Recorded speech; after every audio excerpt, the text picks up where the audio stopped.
Thank you.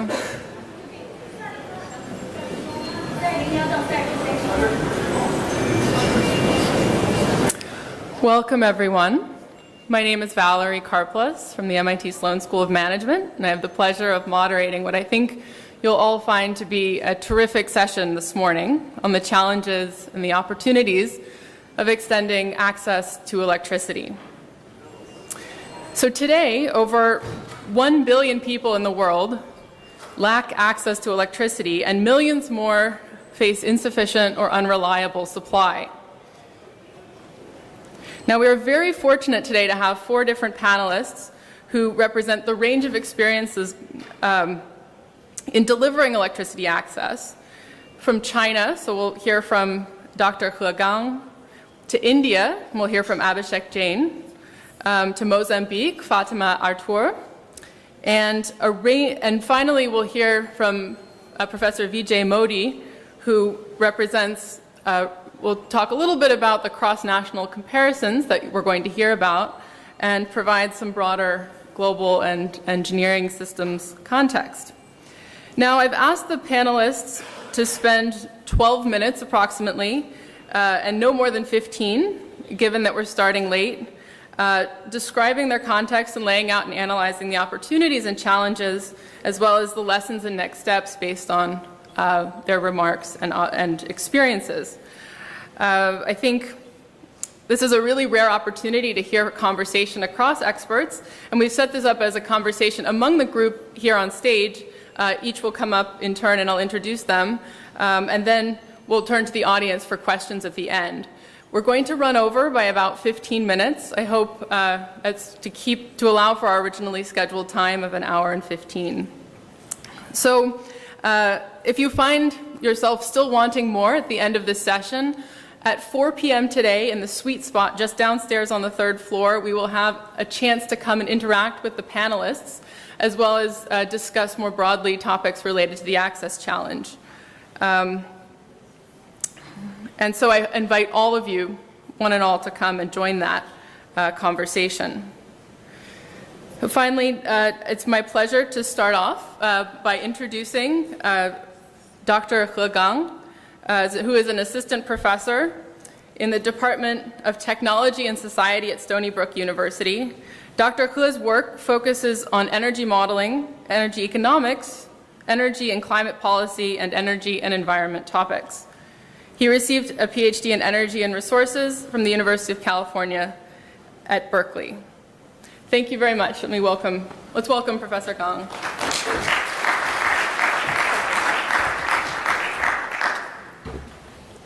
Thank you, Valerie, for the introduction. And there's a clicker. Okay. It's a great pleasure to join this session to share some of our observations on China's Electricity for All programs. When people talk about China, energy, or climate, you probably hear many headlines like China become world largest carbon emitter in 2006 or 7, depending what data you use. Or you hear about China become the world's largest energy consumer in 2010. Or China now is world's largest coal producer, consumer, at the same time importer. So those headlines are all very important. More recently, about the discussion if China can become the world climate leader after Trump administration announced their exit to Paris Agreement. It is true those topics are all very important and has big implications to world energy and climate. But what often ignored, or at least underweighted in the energy community, is such a news that China actually achieved electricity for all for its 1.4 billion population in 2015. So this is really a big achievement, given China is the first large emerging economy who actually achieved this. For me, I was born in central China, a small village in Hunan province. I have a personal sentiment in this achievement. So for many of you, think about what if you have 1 hour without the electricity, you may worry about how can you get access to Wi-Fi. If you have 1 day of electricity, you might be panic where you can charge your phone. But for those people who have no electricity, and just think about their life. Here are some typical pictures that I'm young enough to enjoy the modern civilization with electricity, but I'm also old enough to experience life without electricity in my village.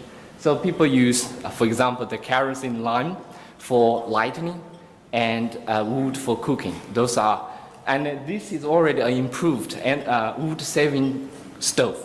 And just think about without electricity, what are other essential components of a human development? For example, access to public health, and the access to education, and the access to information, to narrow the information divide. So electricity is about humanity and human development, and it's especially important for those who are in the poor community. With that, give that as a background, and what China had achieved, it really has big implications for the other billion people who do not have electricity. So the question I'm asking is, what can China's experiences offer for other countries to achieve electricity for all? So when I try to answer this question, those topics coming out. So what are new for China? This is very interesting. While it's very impressive that China has the world's largest population, but for developing countries, they already achieved that in the 50s and the 70s. Also true is China uses a lot of distributed technologies. So, but that's also true because those technologies are available in other countries too. Then why China is special? There also discussion about role of the government. China has a strong central government which can motivate the resources to make it happen. And there also discussion on the role of private companies and how the financial instruments can help to achieve those targets.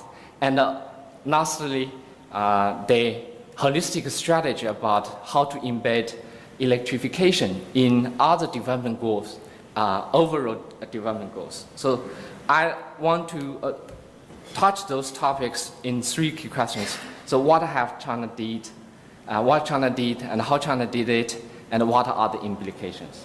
So in order to answer those questions, we have to look into the history.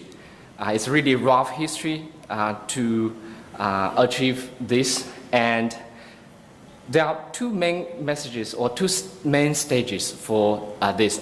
Early stage is mainly based, rely on foreign import, but the first stage is from 1949 to 2002, which electrified 97% of the population. This stage is mainly achieved by the grid collection. You can see that different options of different arrangement, including the institutional arrangement, the financial arrangement, and the share between the central government and the local government, and the reform to introduce more market approaches, so to incentivize financial support of investment from the private sector. But what will be going focus on is the second stage, which is electrify the last 3%, or more specifically, the last 0.2% of the population. Why it is important? Because that's the last mile problem. And in Chinese term, we call it 老少边穷, which means the older revolution-based area and the minority area, the remote and bored area, and the poor area, which means that those areas are usually remote from the main grid and with very rough natural condition and with a very high development. If you want to provide electricity to those communities, usually involves high investment cost. And here you can see the area mostly in the northern and the western and northern area of China, which is the high elevation geographic constitution. Here you can see a chart that shows the average cost to provide electricity to a household in those areas. And from 2006, what we are focused on is this stage, from 2012 to 2015. You can see the cost just skyrocketed from about 30,000 RMB per household to now in 15 more than 50. So double the cost. And if you compare to the standard stage, that's more than 5 to 6 times of the cost for standard grid collection. This has big impact how we can provide such support to make it. So what we can learn from this last mile problem, and there are many topics we can discuss. And I do not want to simplify the complexity of the whole process, but there are 3 main messages that I want to share. The first is really about the coordination between the central government and the local government. While many countries, the central government put electrification as the priority of their development strategy, but the coordination makes it very important. China provided the lessons that the central government play a role by leading the investment, while the local government leading the efforts for implementation. One of the key arrangements between central government and local government is the financial share. Here you can see the different colors represent different share of central investment. And because Xizang, which is Tibet, has the worst condition for electrification, and you can see central government shares 80% of the cost for electrification. And other provinces, the share range between 20% to 80%. And this is very important. So how you make the financial arrangement. And the second coordination between central government, local government is about what technology to choose. And I will discuss that point in this second point. Another coordination between central government and the local government is about what are the mechanisms you can work together. One of the very important, even some simple questions you may take it granted, it's not obvious. For example, where are the people who do not have electricity? And this survey itself can be challenging. And how can you get access to those people and educate them the importance of electrification? And those information are not there, and you have to make efforts to make it available. And this has to do with how the local government can provide such information. Okay, that's the very tightly or coordinated efforts between central government and local government. The second point I want to make or observation is the appropriate technology to fit local condition and demand. Here, please note that I do not use advanced technology. And while people discuss a lot on we should use more advanced technology, I would argue that we can use appropriate technology, and those technologies are actually available. So appropriate, it's very hard to define. So what means by appropriate? So I think that's the very important lesson we have to look at China. So by appropriate, which means that you really need to differentiate what are the age, what are the, where you can provide electricity by grid collection, where you have to use more distributed technologies. So what decided the border between these two different type of technology options? And this has to do with the cost. It's really need to look at the cost. And China spent a lot of efforts actually investing in it. As a sum of a rule, in general, if there are less than 20 households in 1 square kilometers, it would be better to use more distributed energy, distributed technology. So that's what the general funding from the government 3 years action plan for providing electricity for all, that program. And there are a lot of other discussions of what the average technology for grid extension, average cost for microgrid, or what are the costs for individual PV sets. So those very detailed information and how that will fit the local condition is very important. And the third observation is to try to embed electrification in the overall socio-economic development. This has to do with the sustainable electrification. It might be tough to provide electricity to the poor community or the remote area, but it's even tougher to provide it sustainably, because those people might lose electricity, or they do not have sustainable electricity service, or they even cannot pay their bill for electricity service. So that has to do to embed electrification in the overall sustainable socio-economic system. And one of the programs is to try to, the Chinese government initiatives to have infrastructures to every village.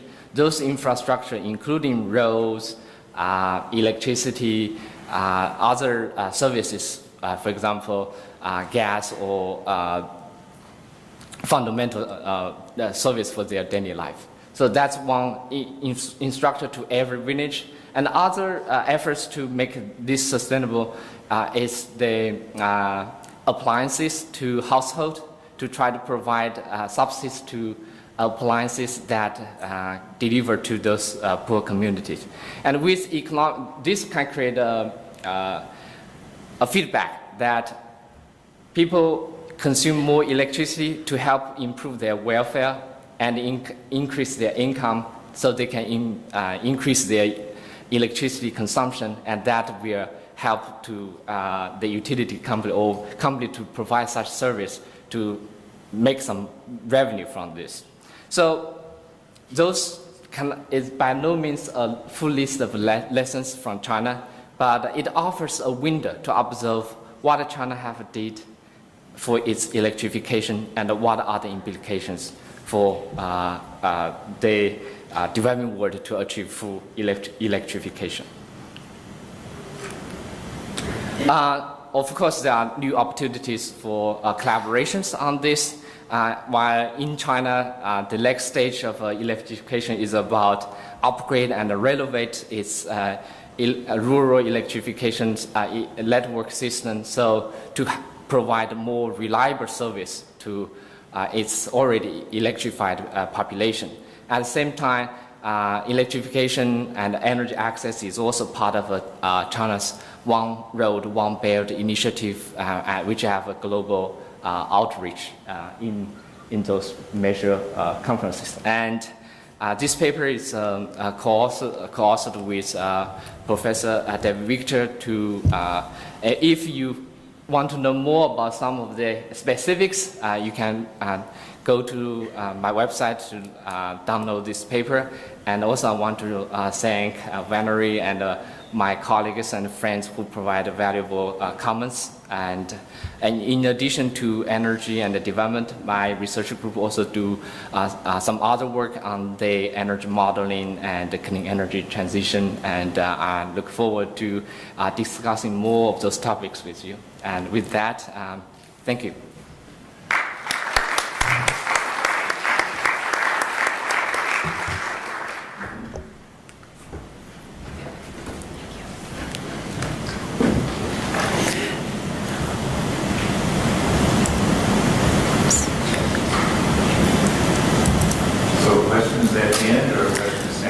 we'll do questions at the end in the interest of time.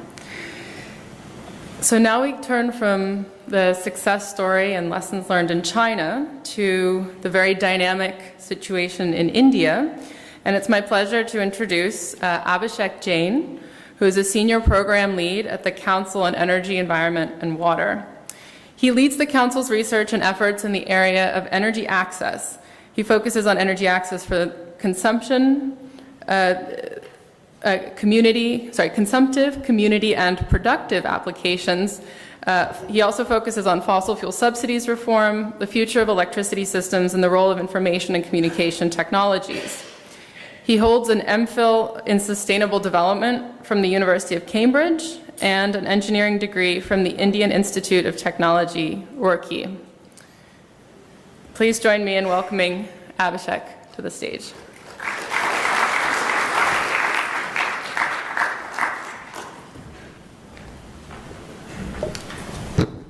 Thank you, Valerie, for the introduction, and a very good morning to all of you. It's indeed a pleasure to be here and discuss with you some of the Indian experiences around electricity access.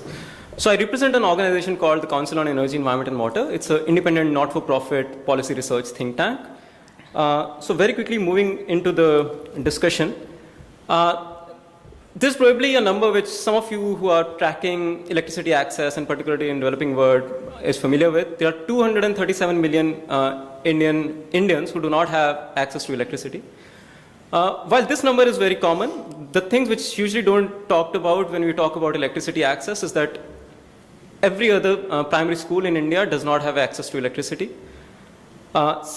Similarly, the situation for healthcare, where almost 32 million population is deprived of good quality healthcare services because electricity access is a barrier to those primary health centers which are catering to this population. And here's another statistics which talks about the farm level mechanization and the farm level power availability in India, which is 1/3 of China. So this is one of the indicators to actually understand whether electricity access is available for productive use or not. India, though in terms of the GDP, agriculture contributes only about 14% of it. But in terms of the livelihood in rural areas, still the majority of the livelihood comes from agriculture. So this is just one way to look at how electricity access also cripples productive end use. And the reason why I brought all these statistics together was to bring home a key message that when we talk about electricity access, we very rightly focus on households. Certainly that's where a lot of the need is. But many times we miss on the other essential uses of electricity in the community as well as for productive use, which then leads to economic development and overall socio-economic development of the communities. So while I have contextualized the access, there are different ways in which people can define it, and based on the definitions and the base how we measure our targets against those definitions, our outcomes and achievements differ. So what happened in India, the last definition of village electrification came about 12 years ago in 2005.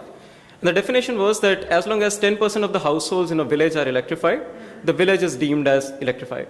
So based on that definition, we have more than 99% of villages in India deemed as electrified. Whereas electrification is not about just having a grid infrastructure in the village. It's a lot more to do with whether households and other community spaces are connected. And it also has to do a lot more with whether that connection, whether that wire actually has electrons flowing in it throughout the day. So electricity access is neither unidimensional. There are things like connection, duration of supply, quality of your electricity supply, whether you're getting it at a stable voltage or not, affordability of that energy supply, whether you can afford it on a regular manner, just as Ang said, month on month, can you pay for your electricity bills and also for your electricity connection. And then it is neither a binary yes or no, that, okay, a person has electricity access or a person does not have electricity access based on how they fare against each of these metrics. So as I said, it involved various aspects. And what we tried to do, given that there was no significant data available in country to really measure electricity access from such a multidimensional manner, we conducted the largest survey of its kind in India and probably around the world. We spoke to about 8,600 households spread across 714 villages across 6 states in India. and collected about 2.5 million data points. So now these 6 states are where majority of the problem lies. 3/4 of the unelectrified households are residing in these 6 states. And these 6 states together account for almost 400 million population in India. So the idea was to really put together a framework which is replicable and scalable, and at the same time is sufficiently nuanced to give us this insight. I'm not going to bore you with this broad framework that we use to measure electricity access, but essentially the 2 things to focus on here in this is that the columns represent different level of achievement which a household or a community space can achieve against each of the indicators which are mentioned in the rows. So in terms of capacity, duration of supply, reliability of supply, quality of supply, its affordability, as well as legal status. And this is how the perspective changes as you start defining electricity access in a more and more nuanced manner. So this survey was conducted about a year and a half ago. If you look at the 6 states, the villages electrified back then was 96% in these 6 states. Household electrification number was around 69%. This is again something emerged from our survey. It was not a publicly available number. And then when you look at whether these households have meaningful access, that is, these households are achieving beyond tier 0 electrification, only about 37% households had that meaningful access. So then the big question becomes, why do majority of the households still remain in the bottommost tier when it comes to electricity access? And this is how looking at the issue in a multidimensional manner really helps you solve that problem bit by bit, region by region. So if you look at this graph, these red bars, especially for the states like Bihar, Jharkhand, Uttar Pradesh, which represent sort of central and eastern India, it's still the lack of a basic connection which draws down a significant number of households into the bottommost tier. Whereas the situation is very different when we talk about a state like Madhya Pradesh, which is right in the central India. It's literally the reliability and quality of supply which is dragging down a lot of people in the bottommost tier. So such a disaggregated analysis actually helps you to take actions. So if I'm a state administrator in Madhya Pradesh, I might start focusing on improving the reliability and quality of my supply. Whereas if I am in Bihar, Jharkhand, or Uttar Pradesh, I should still focus on improving the connectivity. However, there are different reasons why people do not have connections as well. When we ask household, like why aren't you connected to a grid? The answer is not just about whether the grid is available or not. Many a times grid is available in the local area, but people are not able to connect because of probably they cannot afford the connection, because they don't see a value proposition, because the amount of supply that they get is so limited that and also in the hours when you don't need it, that they don't want to opt for a connection. And then there are things like we don't know how to get a connection. So there are awareness gaps, there are quality supply gaps, and then there are affordability gaps which one needs to fill in. So such a survey, which had about 150 questions to each household that we encountered, really gives you a very nuanced picture around what are the reasons and what we need to do in terms of action to improve the problem, improve the situation. Then one interesting question which Valerie posed to me while we were developing the overall narrative for the session, that what is the rationale that people have when it comes to improving or furthering electricity access? And I sort of try to look at this question because I'm someone who is deep diving into electricity access. Probably this question never comes to my mind as often that, okay, why are we even talking about electricity access? So, and I try to be as realistic as possible in answering this. I think the one biggest reason why India as a whole is focusing on electricity access is the political leverage which politicians get by providing electricity access. It still is one of the major political manifesto agenda, both at the center and at the state level. And there are different ways in which this agenda plays out at the 2 levels. There have been 40 years of promises. We have made significant progress, but still there is a lot more to do. We keep shifting our milestones when it comes to electrifying everyone. The latest milestone that we have is by 2022, India hopes to achieve electrification for all with a 24/7 supply. So you can also see now the milestones are getting more and more nuanced. Before it was just about village electrification. Now, in the official policy document, it is about household electrification, but slowly we are moving towards 24/7 power supply to all. But then there are some real reasons why one should be considering electricity access. electricity access is one of the important ingredients when we talk about overall economic development. Whether it is about enabling health services, whether it is about providing good quality education services, whether it is about providing means through which people can actually support their income generating activities, whether it is just about having evening hours of lighting so that you can have safe ways in which you can cook your meal and your children can easily study in the dark, is what electricity access is all about. So it has real implications. It's not just about achieving numbers and targets. And as I said, and I'll keep on repeating this message, that it is important to not just limit our focus on households, but go beyond households and start looking at community services as well as productive use of electricity. Another interesting point, which is usually debated, and Hang also brought it up in his remarks,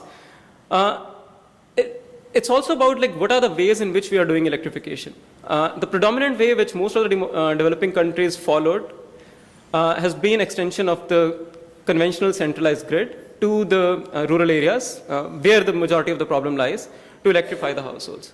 But in the recent years, especially over the last 7 to 8 years, the emergence of decentralized renewable energy based solutions, DRE solutions as we call them, has actually started playing an interesting complementary role to the extension of grid. Where the grid is not available, they are providing evening hours of supply, whether it is solar lanterns, solar home systems, or microgrids and mini grid setups. Where grid is available, they are still providing evening hours of supply by complementing the grid, because the evening hours of supply, which typically remains the peak hours, the grid fails to supply sufficient and reliable power supply. So that is how they are actually providing very synergetic and complementary roles to each other. But at the same time, it also helps you to tackle some of the other challenges.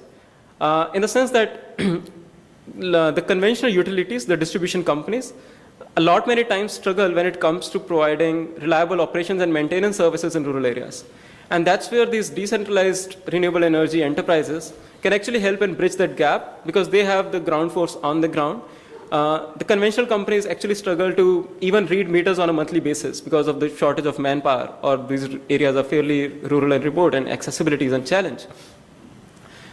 They fail to even collect revenues on a regular basis. So this is where the decentralized renewable energy players actually come into picture and can actually work as franchises on behalf of distribution companies to support them in furthering the access.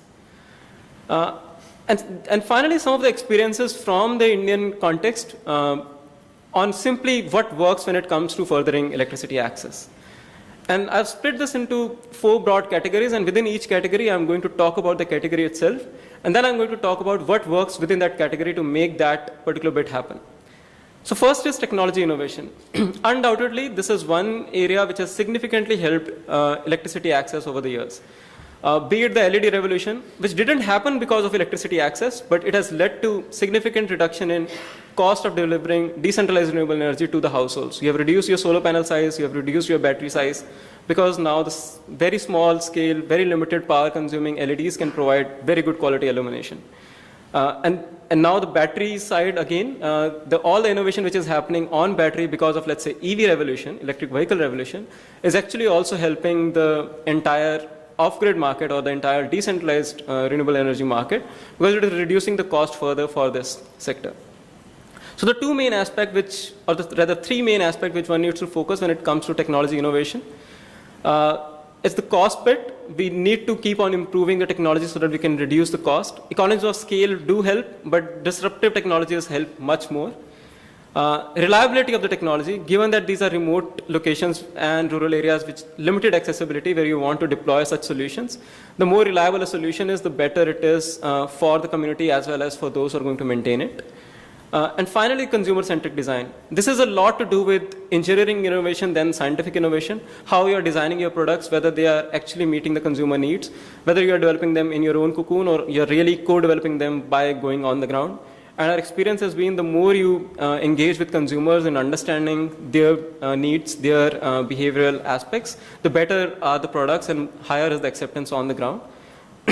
What really helped to do all this to some extent are some of the ecosystem level supports, which really is not that great even today, but at least is slowly trying to move in that direction. So when it comes to initial innovations, these are hardware innovations. These are not a software application which someone can sit and write a code in their backyard.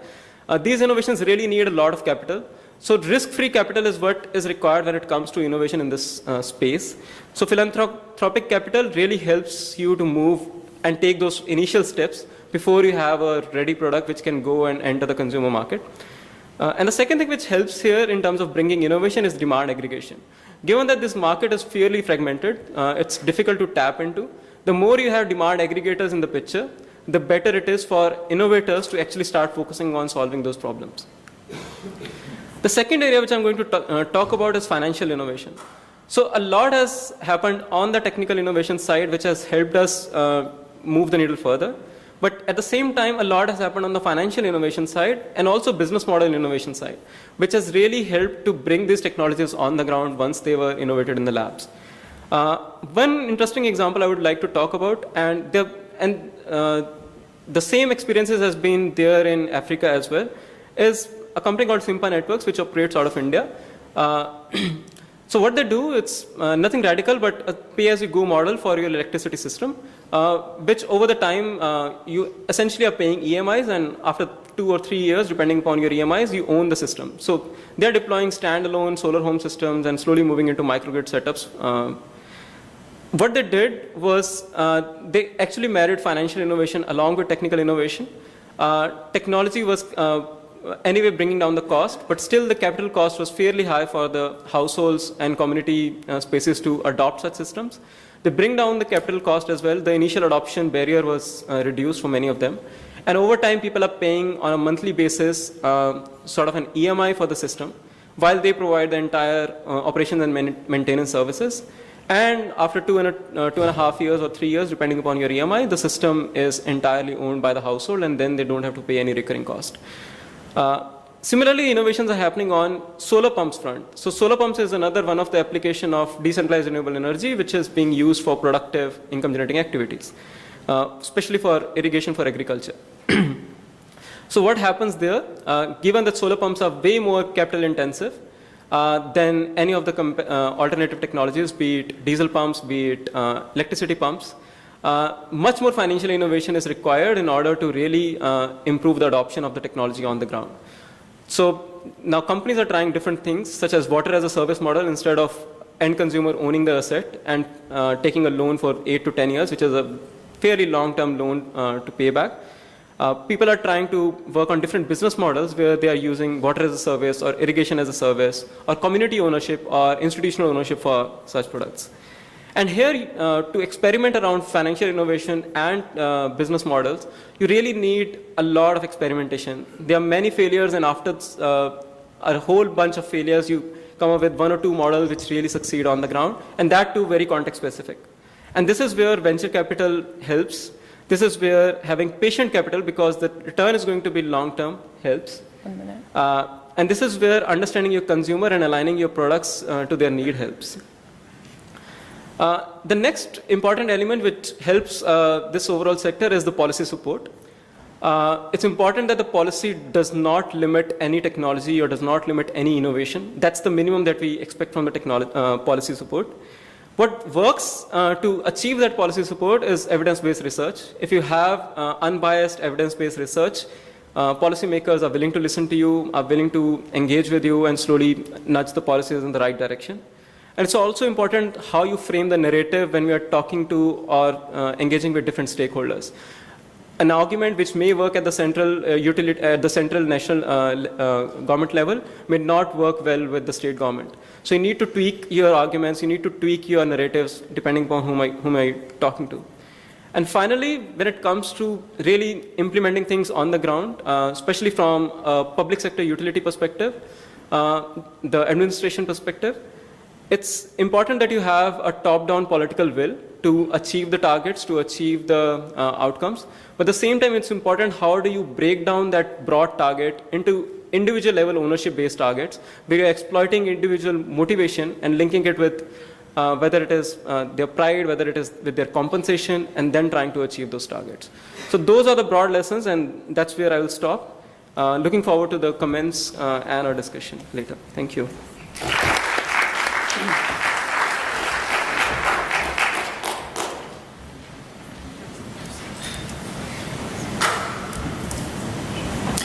Excellent. Next, we have Dr. Fatima Artur, who is the Executive Director for People and Corporate Service at EDM, which is a power utility in Mozambique. She has a long history of experience with EDM in general strategy and planning, as well as engineering, power generation, planning, and management. She's trained as a mechanical engineer, and she holds both MPhil and PhD degrees from the United Kingdom and the United States. Please join me in welcoming Dr. Fatima Artur.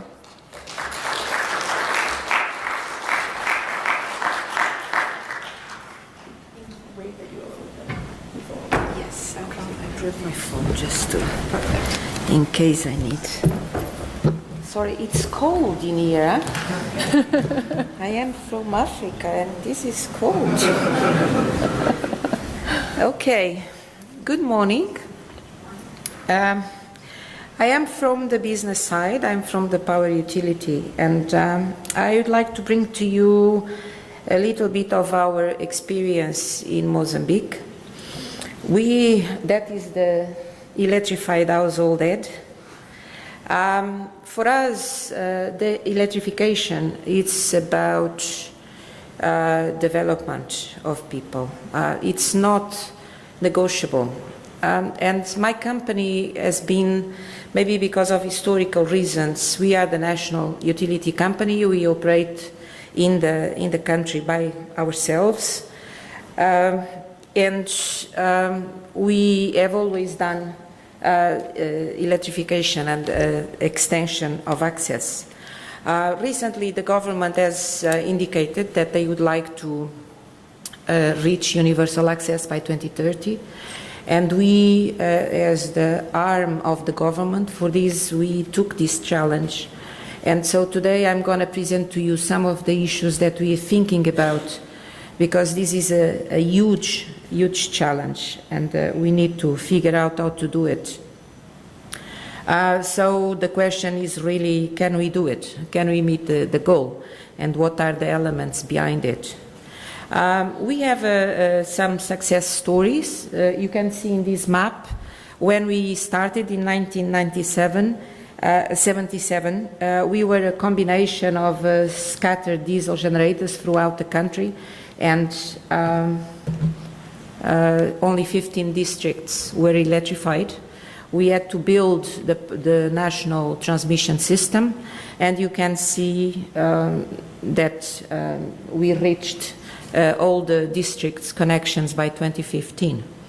And it cost us, without taking into account the cost of transmission and the distribution systems, just the electrification from 5% to 26%, about $300 million to actually do this. One important aspect that I would like also to mention is, in Mozambique, our private sector is very bare. There is not enough technology, the supply chains are not in place, the knowledge is not in place, and the solutions that so far have come from the private sector have been too expensive and unsustainable. And one more reason why my company needs to actually keep this running, keep the access running until the market is more mature. Mozambique is lucky. We have quite a lot of energy resources. In recent years, we discovered huge gas fields, which has been, very good for us in a sense, because we want to use it to leverage development for the country. It's a challenge, of course. Everyone has ideas on how to do it and what shouldn't be done. One of the main uses for natural gas is actually the generation of power. And this power can be used in the region. The region market fluctuates a little bit. Recently, South Africa has announced that they have a lot of excess power, but the projections is that we'll have a 7,000 megawatt deficit in the peak time in 2020, and that will give us a possibility to actually develop. Why am I talking about power and transmission? Because we are a utility. We work with standards, we work with quality targets, and we cannot do access if we don't do the development of the rest of the network. So for us, access provision is actually an infrastructure business, and it is costly. And this is what I want to show you too. As you can see, we want to light up even more the country. One of the approaches we are taking is to look at how can we design some investment programs with innovative approaches, also on access. On the particular issue of access, we are trying to separate what is, for us, commercial energy and what is social energy. Social energy is what is not sustainable. It cannot pay itself. Just on the cost of the meter, some of these households will take forever to actually give enough return for that connection cost to be recuperated. So we are separating these because the idea is to focus and to channel the development funds and the agencies and the government into those areas of access provision that actually make a difference in terms of development. So I'll give you some statistics. This is the provinces in Mozambique. You can see in the south, the main city, Maputo city, is at 92%. Of course, it's a big city, almost 3 million people. We have currently 27 million in the country, and the projections is that we'll reach 33 million by 2030, which is good in a way. It means that there's not that many people to connect. It's not enough good because we don't have enough people to justify the extension of the lines. And as you can see, the north, unfortunately, is less developed than the southern areas. Also, industrialization in the south is higher than in the north. In the cities, the access rate varies from 65 to 92%, as you can see. And to reach this universal access, we'll need to do between 300,000 and 400,000 new connections, households, per year. And that is 3 to 4 times what we have already achieved. We talked about electrification of districts, but now we must think about electrifying the villages, the administrative posts where business is run, where government is run all over the country. So we are at 60% of that. And to actually achieve all the electrification of all the administrative posts, we're talking about $650 million in the next 10 to 15 years. And that is a lot of money. Actually, it's not a lot if you think about the cost that will be to actually take electricity to each house. And that is what we do. We don't consider access just the proximity of the line. We consider access household per household. A little bit on the line of what my colleague from India said. This is a very small numbers. We did a study in a nearby fishing community near Maputo, because the access to the road access is very difficult. It's really a rural area.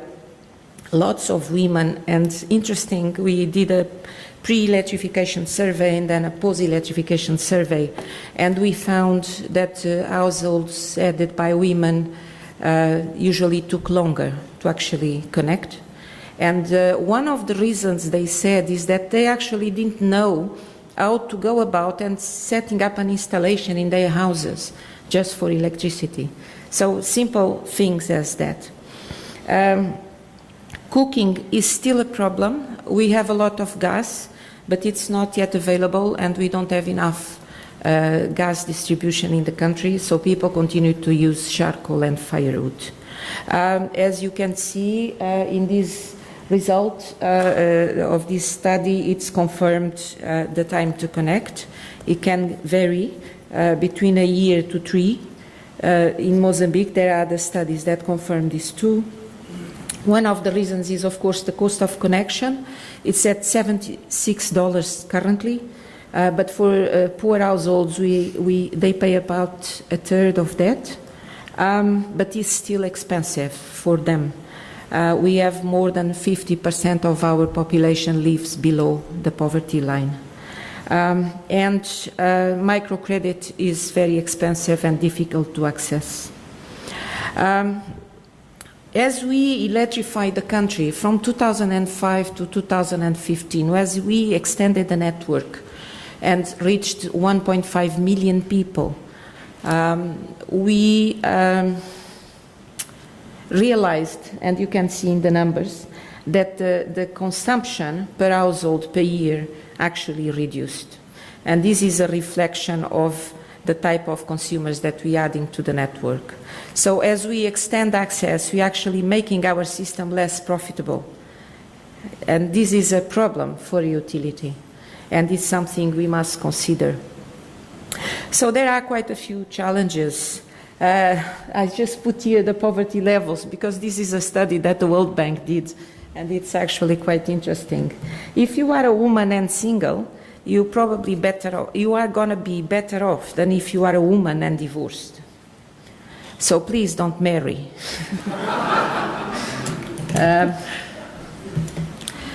Okay, challenges. There are quite a few. One is that we have a mandate for the whole country, so we don't have areas of obligatory or non-obligatory supply. We have a uniform tariff, no differentiation throughout the country because of the inclusion component. Tariff reviews are subject to government, so of course we don't review them as often. Centralized planning, it doesn't always work because we ignore some of the local particularities, and poor urban planning also does not help. Almost there. Okay, so what we have to do when we look at access? We have three main lines. We have the on-grid urban, which is mostly pays itself, so that's fine. People in urban areas, they live in object conditions, but they're probably better off than the ones in the rural areas. The problem is more about urban planning. It's very expensive to actually put up new cables and new lines because the whole area is taken. On rural, we have a large country and not a lot of a population, so long lines, lots of losses, expensive lines. And of course on the off-grid, we don't have enough operators at the local level that can provide cheap and competitive solutions. We have a lot of dispersion and no supply chains, no shops, no services, and no funding. This is another thing. The off-grid funding comes in very small chunks. It's very difficult to manage at the utility level. We are used to talk about millions of dollars in projects, not 100,000 here and 50,000 there. That's quite difficult to manage, actually. So this is really the last one. We are doing two major studies. One, we are upgrading our master plan for electricity infrastructure because we cannot do access if we don't develop the system. Of course, off-grid is a transitional state for us. Our goal is on-grid, although we recognize the off-grid as a role to play, and that comes in the national electrification strategy that is really ending now. It's going to be presented in about a month's time in Mozambique. And it comes with some proposals to actually finance the access. What I wanted to leave you with is some costs. For us to achieve the 33 plus million people of access in Mozambique outside the 100 meter radius along the lines, we're going to require about $6.5 billion to actually do it. Plus the $8 billion that we need to develop the transmission network and the generation capacity to accommodate all the loads, plus the $650 million that we need to actually electrify and extend to the rural villages. So we're talking about $15 billion in the next 10 to 15 years in Mozambique. So this is the big question, how are we going to finance this? But we want to, and that's the first step. And so we are looking at several possibilities, different approaches on how we can obtain money. One thing that is important to know is even if we increase the current tariffs for domestic consumers, they cannot pay for more than 10% of the investment cost. So for us, this investment cannot come from the tariff. It must come from funding, from concessional funding, but also from anchoring the development of the network on industry and big businesses. And so that's why it's important to have a utility approach to access provision. Thank you.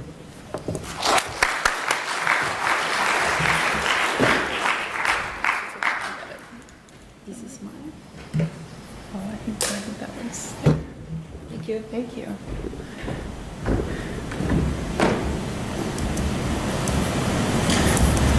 Thank you, Fatima. Indeed, $15 billion is a formidable sum.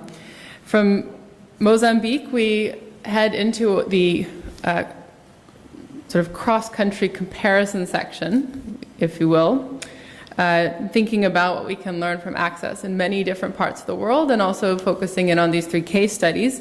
To help us with this is, and first of all, I should say, while we hear from our next speaker, please be thinking of your burning questions. Think of who you'd like to address them to, and as we get towards the end, we'll ask everyone to start coming up to the microphones as we bring our speakers up to the stage for about 5 to 10 minutes of Q&A. Our next speaker is Professor Vijay Modi. He's a professor and former chair of mechanical engineering in the School of Engineering and Applied Science, and a faculty member at the Earth Institute of Columbia University. He was a member of the UN Secretary General's High-Level Task Force on Sustainable Energy for All, and he currently leads the UN Sustainable Development Solutions Network, a working group on energy access for all. He received his PhD from Cornell University. Please join me in welcoming Professor Modi.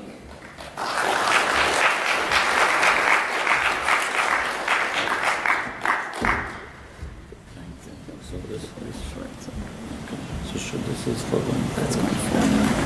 Okay. And then you have to use the pointer here. Okay. Thank you. So, not too many times engineers get to speak to economists. So, and okay. So I think, I think everything I wanted to say has actually been said. But I will try to highlight a few things. Okay. So. I think the central issue, like what we just heard from Fatima, is, okay, here's a country with a per capita income, of, let's say, $1,000, but needs to spend $2,000–3,000 per household on electrification. Whereas in United States, when electricity came in the Midwest, in rural areas, income was already $8,000 or $9,000. People actually had a tractor, people had a landline phone, some of them even had a small engine that was powering the washing machine before electricity came. So as soon as electricity came, demand really shot up. So now many African countries are trying to do it at 1/10 of the income level. So it's a challenge, right? But then there are yet other, now, Gang already gave a very good view of China. China in many times is an exception, and so we'll